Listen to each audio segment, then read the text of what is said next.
cover on it. Hi guys, it's Mrs. Metcalf, and today I'm going to be teaching you how to make a beach glass moonshine. So, in your kits, you should have a little bag with some fishing wire.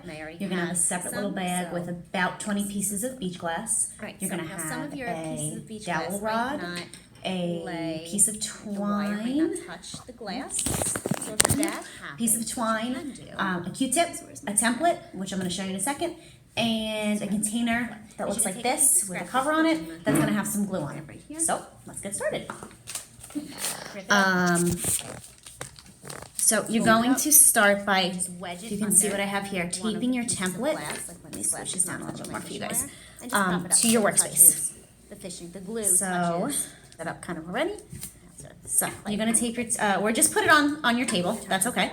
And what you're going to do is then you're going to take your beach glass and you're going to start laying it out within these squares. So I'm just propping it up like that. Play with color, play with size, whatever you want to do. You will probably have a couple more pieces left over than what you need. If you want to tack them on the bottom and make your own little square, by all means. If not, just your finished row, and you'll see what that means in a minute. Once you have your beach glass laid out on your squares, we're going to need our fishing wire. So, about a half hour. I'm going to get my bag here. We're going to, actually we're not going to stop this because I have a row and I'm going to already. get So my middle row right here, fishing wire. I'm going to be working with this row right here. This row already has fishing wire on it. So we're going to, you guys will see in a second. Come on. Alright, so I have my fishing wire. I don't know if you can see. And what I'm going to do, if you can see on your template, there's a line through the boxes of the squares. So you're going to take your fishing wire and put it on top of the row of beach glass that you just did. Make sure you leave a lot of, or extra fishing wire on the top because you're going to use that to secure to your dowel rod when you're done. So when you just want to, it's going to curl a little bit, but you're going to tack a piece of tape on your table or your desk or wherever you're working, and then you're going to use the line that's on the template, I don't know if you can see, and just bring it straight down on top of all of that beach glass and tack it with another piece of tape.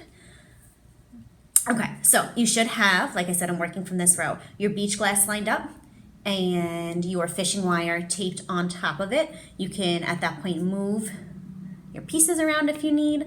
I am going to suggest that you guys use similar size pieces, thickness of beach glass if you can. If not, it's not a big deal because when you glue the fishing wire, it'll just make it easier. So I'll show you what I mean. So the fishing wire is on top.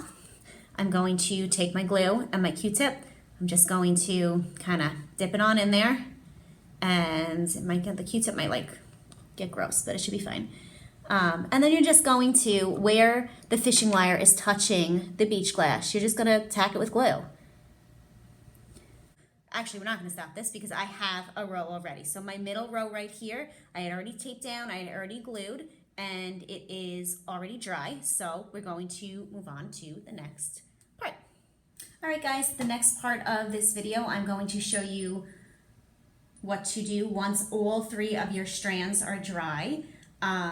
So I showed you one, you're going to do all three.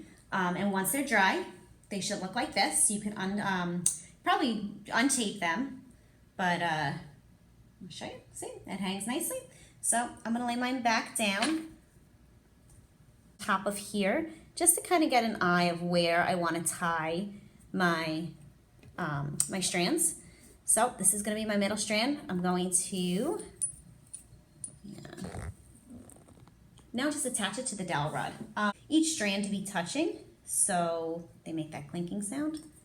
You want like all that extra slack on top, so you can just tie it pretty easily. There we go. Okay. So I just tied it to my dowel rod like this. You can kind of decide where, if you don't want it to hang this much, you tie the knot up higher. I left mine to hang a little bit longer. So this is one strand, and then you're going to take your other strands, once again they are all dry too, and you're going to tie them next to it. Sunshine. Hope you enjoy.